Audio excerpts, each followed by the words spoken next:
네, 오늘도 세계는 숫자로 숨쉬고 시장은 심리로 요동칩니다. 한국 지수 살펴보도록 하겠습니다. 한국 증시 출발에 영향을 미칠 수 있는 EWI와 코로를 좀 마이너스고요. 야간 선물이 마이너스 0.19%입니다. LS증권 신중호 경영전략본부장께서 나오셨습니다. 본부장님 어서 오십시오. 예, 안녕하십니까. 오늘 미국에서 경제지표 줄줄이 나왔는데요. 네. 올해 첫 연준 정책 결정, 그러니까 기준금리 인하를 할 것인가 말 것인가 결정하는데 그 첫 관문 좀 어떻게 볼 수 있을까요? 일단은 고용지표가 사실 그렇게 썩 좋은 상황은 아닌 것 같아요. 일단 내일 나오는 고용지표를 보자라는 관망세가 조금 있었던 것 같고, ADP 민간 고용 보고서도 이제 49,000명 정도 예상을 했었는데 그보다 좀 낮은 41,000명이기 때문에 고용시장이 확실하게 좀 톤 다운되는 분위기는 맞다라고는 하지만 아직까지는 연준에서 금리 인하를 12월에 했기 때문에 곧바로 연이은 FOMC에서 금리 인하를 또 단행을 할까라는 의심은 좀 있습니다. 왜냐하면 최근에 연준 의원들의 어떤 그 발언들이 굉장히 엇갈리고 있어요. 사실 뭐 마이란 빼고는 실질적으로는 뭐 카시칼이라든지 최근에 뭐 중립금리 수준이다라는 거는 약간 내릴 만큼 내렸다는 얘기일 수도 있는 거거든요. 중립금리가 내려가려면 여러 가지가 있지만 생산성이나 성장률이 떨어져야 되는데 최근에 미국 같은 경우에는 고용 성장이 없는, 고용 증가가 없는 AI 생산성 투자다 보니까 성장은 나오고 있고 그래서 중립금리가 더 내려가지 않는 상황. 그러면 고용시장이 뭐 대규모 실업 사태가 아닌 이상은 금리 인하를 좀 유도하기에는 조금은 연준 의원들의 지금 시각을 확 바꾸지는 못할 것 같다. 더불어서 상반기에 이 연준 네. 의장이 바뀌는 것도 있잖아요. 네. 그래서 그런 부분들 뭐 1월에 지명이 되는데 이런 부분들까지 감안해서 시장 참가자들은 단순히 지금 고용 지표만 놓고 봐서는 금리 인하를 쉽게 예상하기는 어려운 그런 상황이라고 보시면 될 것 같습니다. 네, 또 연준 의장이 또 바뀌는 또 해이기 때문에 좀 관련해서 봐야 할 포인트들이 많겠습니다. 사실 이 부분보다 이제 증시는 잘 간다고 하니까 이제 반도체가 얼마나 더 갈 것인가에 그렇죠. 대한 궁금증이 더 크신 것 같은데요. CS2016 이번에도 뭐 큰 일을 하는 것 같습니다. 참 젠스당 CEO의 AI 세계관 확장, 피지컬 AI로의 확장, 근데 메모리 스토리지 관련주 랠리 보이고요. 좀 큰 그림을 좀 정리를 해주시고요. 오늘은 좀 빠졌잖아요. 변동성이 있는데 정말 올해 꼭 가져가야 할 그 전략들이 무엇입니까? 미국도 그렇고 지금 전 세계가 바라는 게 이 AI가 더 성장을 하려면 정확한 단어가 AI가 화면 밖으로 나왔다라는 거죠. 이제 머리로만 뭐 구축하고 추론하고 이런 게 아니라 실제 이제 몸통이 생기고 팔이 생기고 돌아다녀야 된다는 느낌인데 그만큼 확산이 돼야 되고 실생활에 적용이 돼야 된다는 얘기로 넘어가는 것 같아요. 그래야 더 AI 투자가 되고 뭐 메모리도 마찬가지고 전력도 마찬가지고 더 확산이 되는 그런 그림을 그릴 수 있기 때문에 피지컬 AI라는 얘기들이 나온 것 같고요. 피지컬 AI다 보니까 이제 젠슨 황이 또 그런 얘기 하지 않았습니까? 스토리지 얘기도 했었잖아요. 그 얘기가 왜 나오냐면 피지컬 AI가 되려면 대량의 센서 데이터 그리고 실시간 어떤 연산이 가능해야 됩니다. 그러려면 빠른 어떤 스토리지 인프라가 필요하기 때문에 스토리지 뭐 샌디스크라든지 이런 기업들이 상당한 주가의 퍼포먼스를 보여주는 이유인데 이 이유는 뭐냐? 실생활에 AI가 적용이 되는 그런 어떤 전환기가 올해여야 된다라는 얘기들로 나오는 거죠. 네네. 그리고 실생활로 전환되는 어떤 브릿지 역할을 하는 게 사실은 솔루션 업체들이거든요.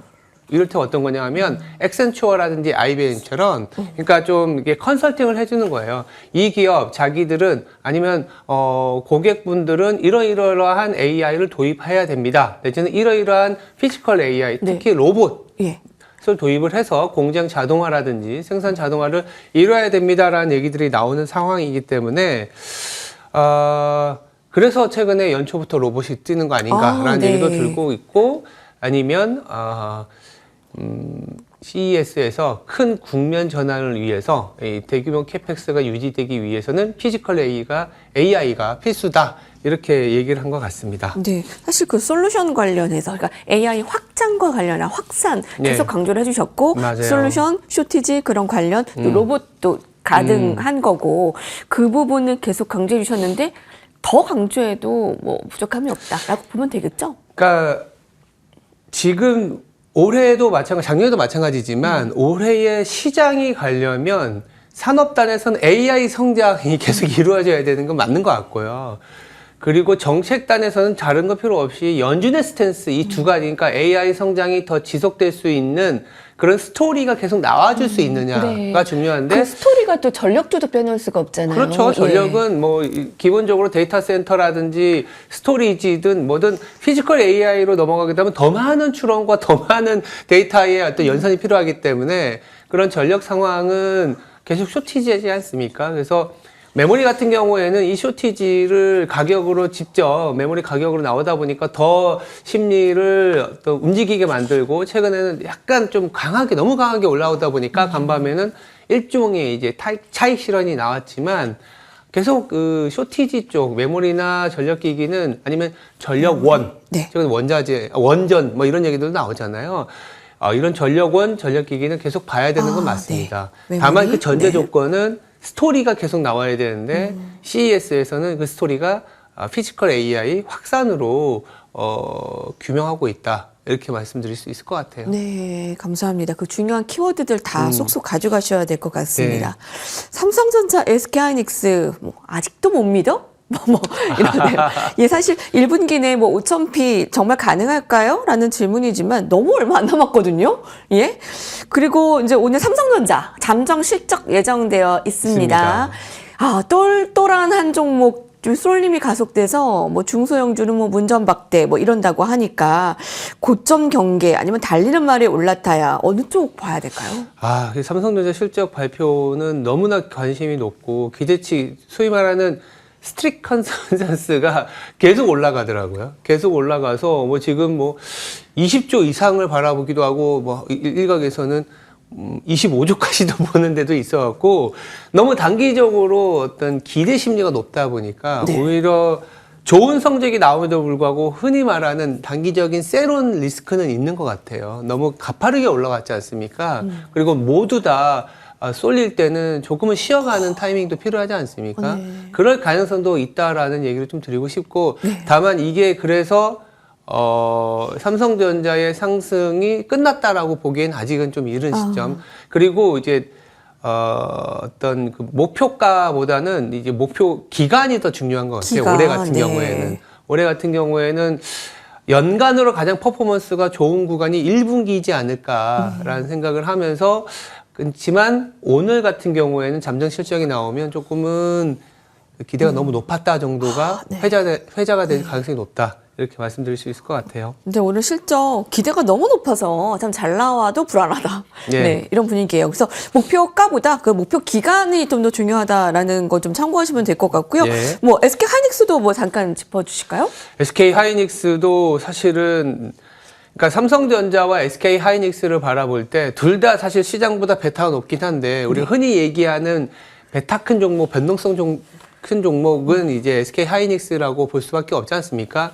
둘 다 오늘 삼성전자의 실적 발표를 통해서 만약에 단기적인 센티멘트의 과잉이 나온다면 SK 하이닉스도 삼성전자와 같은 그림을 그릴 수밖에 없을 것 같습니다. 그렇지만 이제 여전히 미국에서 불어오는 AI 성장에 대한 그림들이 잡혀진다면 1분기 내에는 다시 좀 전고점을 트라이할 수 있는 그런, 그러니까 네. 지금도 고점이긴 하지만 약간의 이제 세론 리스크가 나타났을 때의 그런 대응을 좀 말씀드리고 있는 상황입니다. 그 외에 사실 이제 CS 관련해서 이제 현대차 그룹도 뭐 일정히 뭐 랠리를 나타내고 맞아요. 이제 추가적으로 이제 덜 오른 것들 이제 뭐가 더 오를까 맞아요, 좀 맞아요. 관심 네. 어떤 거 두면 될까요? 지금 로봇주로 어저께는 많이 확산이 됐었잖아요. 그런데 이제 뭔가 그 조금 메모리 말고, 그러면 로봇 내지는 피지컬 AR로 넘어갔을 때 상대적으로 덜 오르고, 그리고 가능성 있는 기업들을 많이 찾는 것 같아요. 이를테면 현대차 같은 경우에도 작년에 상당히 부진했었잖아요. 그렇지만 올해 들어서 보니까 일단 기본적인 자동차 판매량에 대한 기대는 그렇게 많지는 않지만, 뭐 그거는 주가에는 이미 반영이 됐고, 로봇으로 넘어가는 자동화 시스템에 넘어가는 어떤 솔루션을 갖고 있는 기업이기 때문에 배당까지 합쳐서 밸류에이션을 확 주는. 지금 당장은 그래서 자동차가 대안으로서 상당한 메리트가 있는 건 맞다라고 보고 있는 상황입니다. 예. 아, 네. 마지막으로 미국의 베네수엘라 원유 사업 그거요? 개입, 네. 유가 좀 어떻게 보는가 좀 포괄적으로. 이게 사실은 말씀해 주세요. 트럼프의 큰 그림인 것 같고, 중간선거와 금리 인하를 위한 유가의 안정, 베네수엘라에서 중진리를 들여와서 미국의 경질유와 합치면 사우디의 중진리가 돼요. 무슨 말이냐면 멕시코만의 정제 시설을 돌릴 수가 있는 거예요. 그래서 멕시코만의 정제 시설 돌리면 유가가 낮아지고, 그러면 물가가 낮아지고 금리 내릴 수 있고, 네. 그러면 빅테크가 투자할 수 있는 네. 비용이 세이브되는 이런 그림으로 너무 보시면 될 것 짧아서, 같습니다. 네. 말씀 감사합니다. 네, 알겠습니다.